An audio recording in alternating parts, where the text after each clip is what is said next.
the one thing that is absolutely true across the western U.S. especially is that we are undoubtedly going to have more fire to deal with in our future, not less. It's a huge thing, and we can't just blame it on somebody else anymore.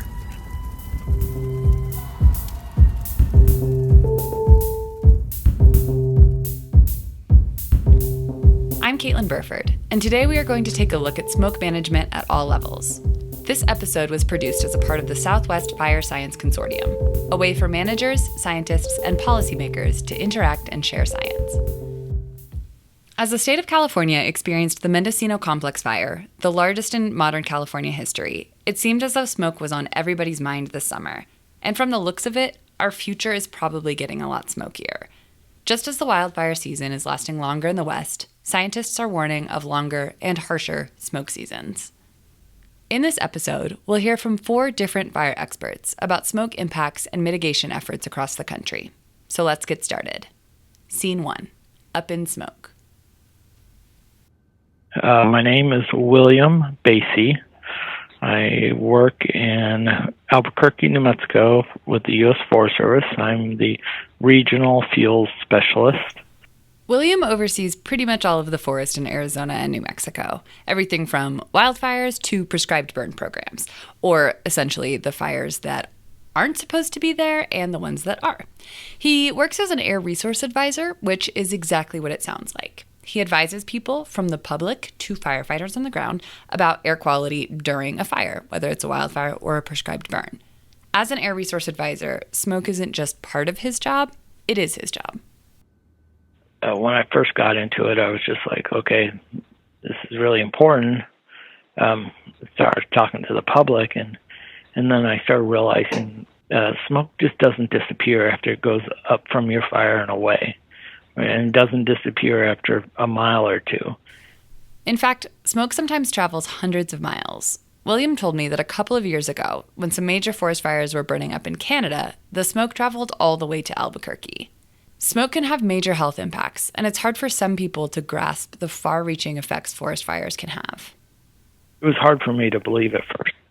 And then I started talking to people and then started listening to their stories of like, hey, I don't have a vehicle. I cannot leave. I can't afford a hotel room. I have to open my windows. I started hearing these stories over and over, and it just started breaking my heart. Like, we need to do a better job at communicating. It's a huge thing, and we can't just blame it on somebody else anymore. So who is to blame? Or is it even a question of blame? William often travels to different areas looking for the effects of smoke, trying to problem solve and mitigate all of the different impacts. But that's not always an easy task. When I went to the Navajo Nation, that was about 70 miles away from my first assignment as an air resource advisor. There was some grumblings from the fire team that, like, oh, that's somebody way out there saying that they're being impacted by smoke, but I don't think that's true. So I drove 70 miles out, and just listening to their stories and feeling my heart just breaking, because I'm like, I get it. And them saying like, you know, we're stuck here, and we get impacted by summer wildfire smoke, and no one listens to us because we're 70 miles away from the nearest national forest. All that smoke that's being produced from that fire was just flowing right down at night into that drainage, into those homes. I hear a lot about smoke impacts on things like visibility and simple things like ruining people's vacations or making it more difficult to go for a run. But there's also these deeper health risks. But those health risks oftentimes, to me, feel general and elusive and sometimes hard for me to grasp. So I wondered, what does smoke actually do? And why should we be concerned? But really what it does is kind of weaken that immune system. So you may not realize something, and then, weekend rolls around and you catch a cold. It really causes sinus infections, respiratory problems. It just accumulates. So the more you do it, the more it could affect you. depends upon the individual, but it does affect all of us in some ways. And over time, all of those effects add up. That means, over the whole population, a lot more ER visits, a lot more medical bills, a lot more impacts to our poorer communities that are already burdened. And there's always going to be wildfires, and we need to communicate better with ourselves and be open and honest with ourselves, as well as open and honest with the public. It's not the stuff you see, it's the smaller stuff that's smaller than the thickness of your hair that gets down into your lungs, and that's the problem. If the danger truly is in the smoke that we can't even see, what can we do? And especially for the communities William mentioned earlier, those that can't leave or are unable to afford to protect themselves from smoke, many in low-income or rural communities, what can they do? I advise them to contact health departments. A lot of times there's people that can help, and I give them some options. I'm like, well, tonight's going to be really smoky. You should close your windows, not run your swamp cooler.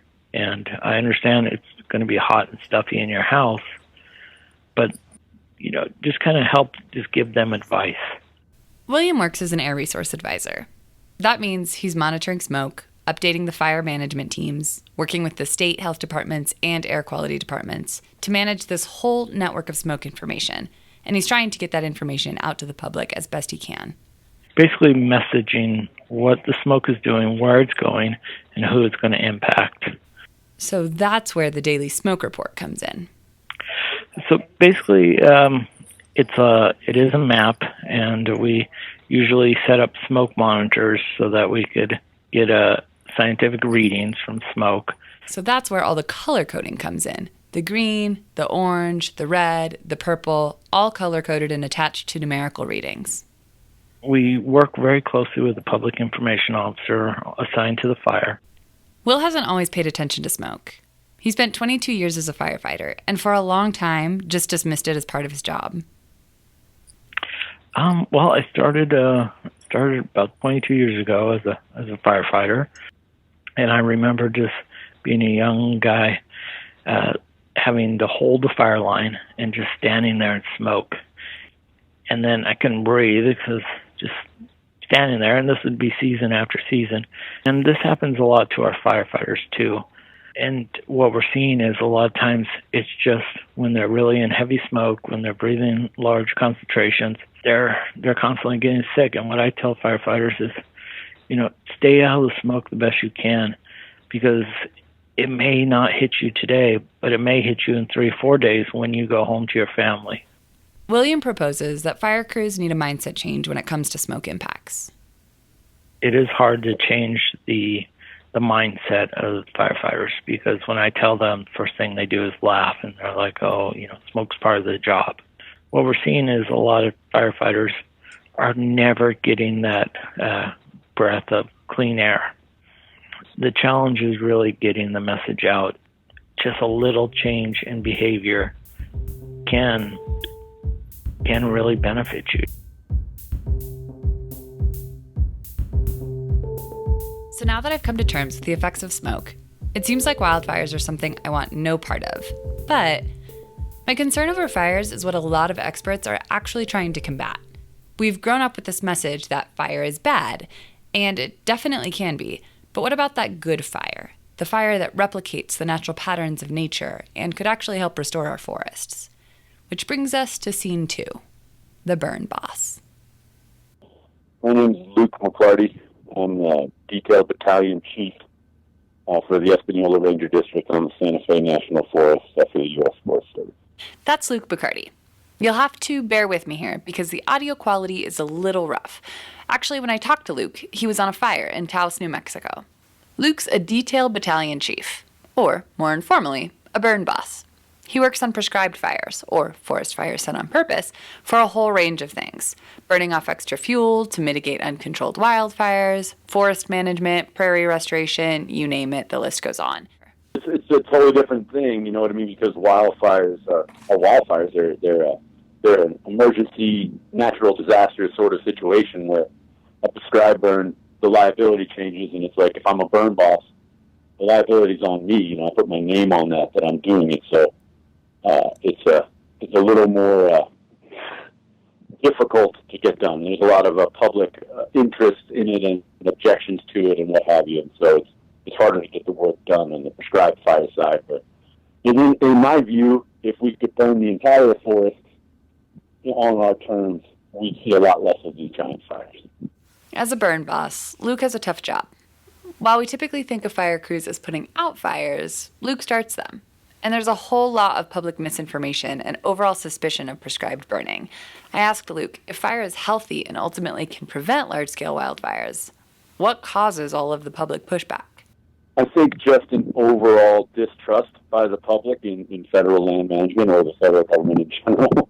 For instance, if you were wanting to do a prescribed burn in California this year, you could see how the public would just be done with the smoke. They don't want any more smoke. They're not going to deal with that at all.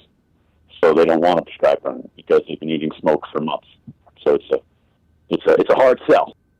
So people get upset, and that makes sense. And it seems like the smoke levels are really the driving factor.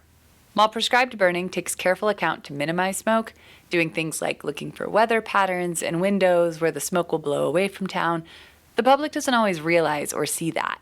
In many people's eyes, it isn't a question of a small fire to prevent a large fire. They see smoke as smoke. I asked Luke if it mattered if the public was upset. Do they have any influence or control over these burn programs anyway? They absolutely do. It's the U.S. Forest Service. It's the people's land. In order to maintain a healthy forest, prescribed burns are a part of the job. But for the public, fire is still seen as a catastrophe, something to be prevented and put out as soon as possible and at all cost. So with so much widespread frustration and distrust of fuels management programs, what does the public need to understand to help our prescribed fire system? That's a good question. It's devastating, and I don't blame them for then when it comes to the fall or, the spring and the Forest Service wants to do a prescribed burn, but they don't want that smoke. I don't blame them for that, but I just encourage them to see the benefit of the prescribed burning and the short duration smoke rather than be living through smoke all of August and September. As far as practical steps to take, Luke talked to me a lot about HEPA filters. He's got to be their number one supporter. He thinks schools should install them, and for people that can't afford them, in every community there should be some form of center or public space equipped with them to give people a space to go. We have the technology, so it just needs to be made available to the people that can't afford to buy that sort of thing themselves. Luke talked to me a bit about a group specifically, the Santa Fe Fireshed Coalition. This is a group with many partners like community and local partners, as well as the Nature Conservancy, and local groups that have come together to try and mitigate the effects of smoke. As far as safety for firefighters in the thick of it, Luke wasn't so optimistic about having that type of technology to protect the crews.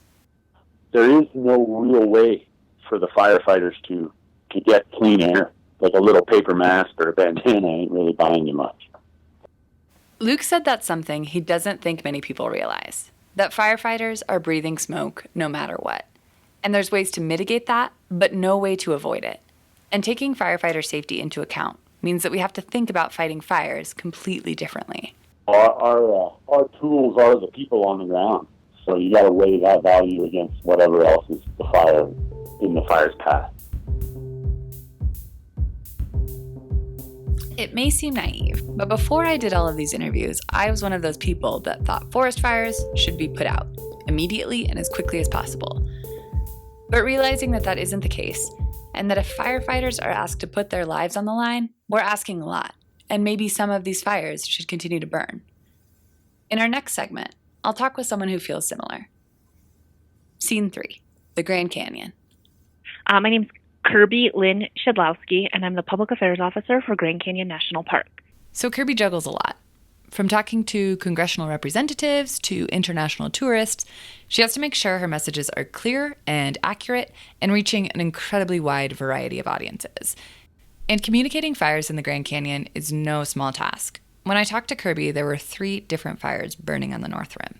When we have a fire that starts in the park, typically what I do as a public affairs officer is I look at what are the potential and future impacts of the fire our residents and on our visitors.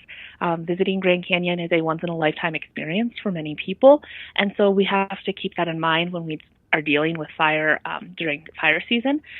So in this case, with the Obi fire, we put PIO, a public information officer, immediately on the ground on the North Rim because we knew there would be questions and impacts about smoke and what people were seeing. So we deployed that public information officer pretty much from the get-go. My role, what I do when we have a fire, is I look at that. I look at how are we going to meet that goal that the park has set, which is almost over-communicate fire information with the public. I asked Kirby why this communication piece was so important and why specifically at Grand Canyon National Park or places like it. So,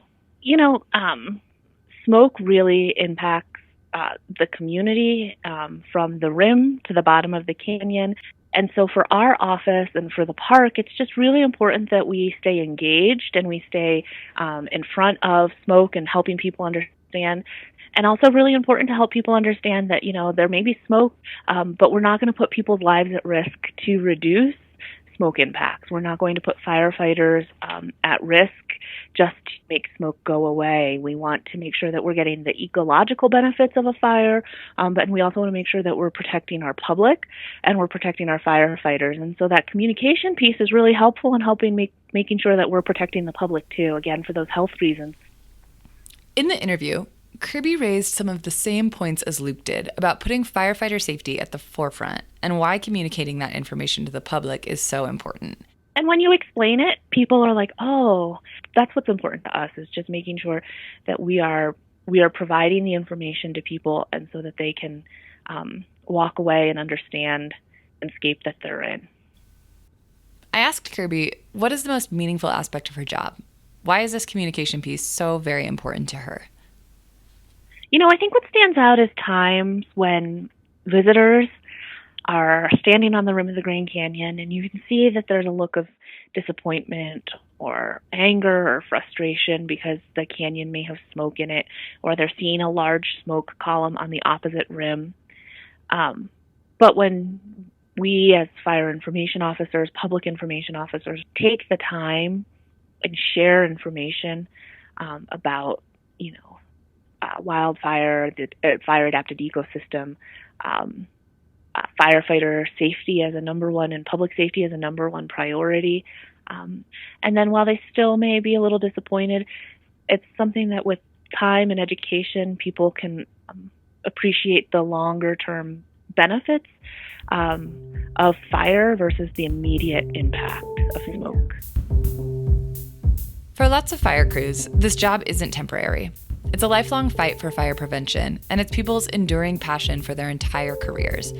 And when people are in it for the long haul, smoke exposure adds up, and we've got to figure out that key piece. In this last interview, I talked with Doug, who's been doing this for years, and he's got some on-the-ground suggestions for keeping our firefighters safe. Scene 4, out by 10 a.m. My name is Doug Ruppel. I'm a district ranger on the Douglas District of the Coronado National Forest in Region 3 for the Forest Service. He spoke at length about the difficulty in changing the mindset that fires need to be immediately stamped out. It's what Luke and Kirby talked about earlier. Maybe Smokey the Bear's message went just a little too deep. We were kind of our own worst enemy in some ways, in that we as an agency, were the ones who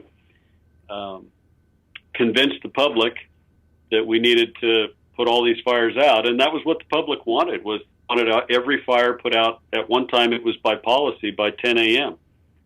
That if a fire was reported one day, expectation was that it was going to be put out by 10 a.m. Now it's been decades since that was actually policy, but we created the expectation in the public that we were going to be able to sort of put out fires whenever we wanted to. And unfortunately, now the fuel loading in some of these wildland areas is such that, even though we can employ an immense amount of technology and human resources to put these fires out, especially when they get big, they get to a point where, generally speaking, oftentimes it is Mother Nature that puts them out.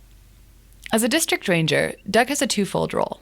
He manages operations on his district. That's 32 employees, 2 engines, and a helicopter. And then during the wildfire season, he works as an agency administrator. He takes on smoke from a macro level, and smoke safety for firefighters overall is a top priority. Some of the things that I think we didn't mitigate over the years and are trying to do a better job of understanding and mitigating now are the longer-term exposure impacts to firefighters that are generated by, say, excessive mop-up standards, where we're mopping up well inside a perimeter beyond what is necessary to contain a fire. Oftentimes, it's more about sort of the upper levels of management on a fire, the agency administrator or the management teams on a fire, listening to people on the ground, listening to the people on the divisions and saying, hey, what do we need to really do here to secure this in your division so that, it makes sense for what's on the ground to the firefighter who's actually having to do it. Doug also mentioned mop-up standards. To me, as an outsider, I have no idea what that is. But Doug believes that it holds a key to smoke safety. I asked him about mop-up standards and what role they play in smoke safety. It's just securing the edge of that fire line, and that changes. The width that you might need to do that changes depending on the topography and the fuel type. But we had a history of, over the years, maybe doing that more thoroughly, deeper into the black than what we really needed to. And so making sure that we're identifying those standards for an incident manager or for an IC on a fire and saying, look, we want you to secure the edge of the fire, but we don't need to do it beyond this amount. But Doug also takes on a bigger picture perspective with smoke, working with the state ADEQ to take more preventative measures in the first place.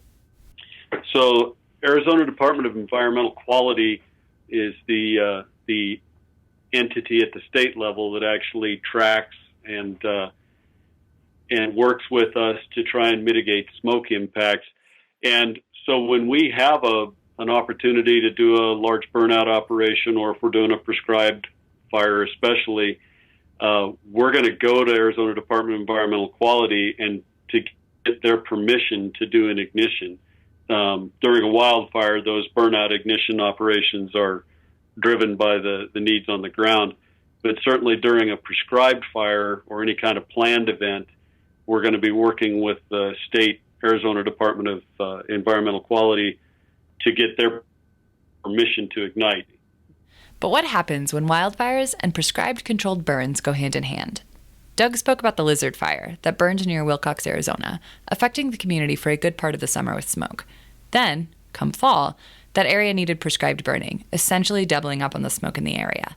This creates a unique situation to be balanced with great sensitivity.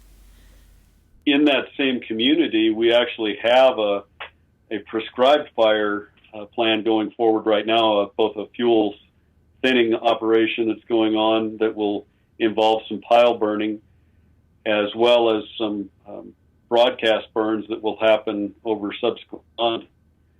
And so one of the ongoing discussions we have with the community there is, well, what are the impacts of that smoke going to be to them when we do those things, and trying to identify for them how long that might go on and might impact their quality of life in the canyon there, as well as how we will plan for it to try and make sure that we mitigate that to the greatest extent possible. I know we do have a couple of residents up in this one particular area that have significant health issues that really any level of smoke will really complicate for them. And so what we'll try to do for them when we get to that point is to identify, all right, here's the window of time that you may need to just figure on going somewhere else for 2 or 3 days, just so that you aren't impacted by that smoke at all. And, we can't change the fact that we're going to, if it's a prescribed fire, that we're going to be generating smoke, but we can try and help the community or an individual who may have specific medical concerns understand the timing of it so that they can plan around it. When it comes to a wildfire event, obviously is much less opportunity to sort of plan those impacts. But again, we can, to the best of our ability, we can try and sort of quantify what those impacts are going to be for people and help them be spared the worst of those smoke impacts. We ended our chat talking about how to move forward and what restoring the balance looks like. The balance between wildfires and prescribed burning, between smoke safety and health hazards, between fire experts and fire crews, and how to bring our forests back into this equilibrium. The one thing that is absolutely true across the western U.S. especially is that we are undoubtedly going to have more fire to deal with in our future, not less, in terms of what had been the policy of public land management agencies, which was to put every fire out. Now we realize that that's not what we need to do. We need to be allowing fire to play its natural role in the ecosystem. In order to do that in a way that doesn't damage a lot of country, we're going to have to do a lot of prescribed fire, and we're going to have to manage wildfires differently in order to try and bring that system back into some level of balance. So we need to get better at managing smoke impacts and communicating smoke impacts to surrounding communities to explain why is it that we need to go ahead and generate this smoke now, because it's going to have these positive impacts longer term. I spent part of the summer in California and felt the weight of the Ferguson fire burning in Yosemite. I felt it physically as my eyes burned and my lungs hurt from the smoke runoff. And I felt it emotionally as I thought of losing yet another area of land that I love. But I'm part of the public that needs to reframe how I view fire, especially the importance of prescribed burns, and understand that smoke mitigation is key. Not just putting fires out, but using fire as a tool. It's that long-term thinking that all of these fire experts have. I'm Caitlin Burford, and I'm the producer of this episode. Music was produced and recorded by Matt Menchina. A special thanks to our 4 fire experts for their time, commitment, and expertise. This project is a part of the Southwest Fire Science Consortium, part of the Joint Fire Science Program Fire Science Exchange Network, a way for managers, scientists, and policymakers to interact and share science.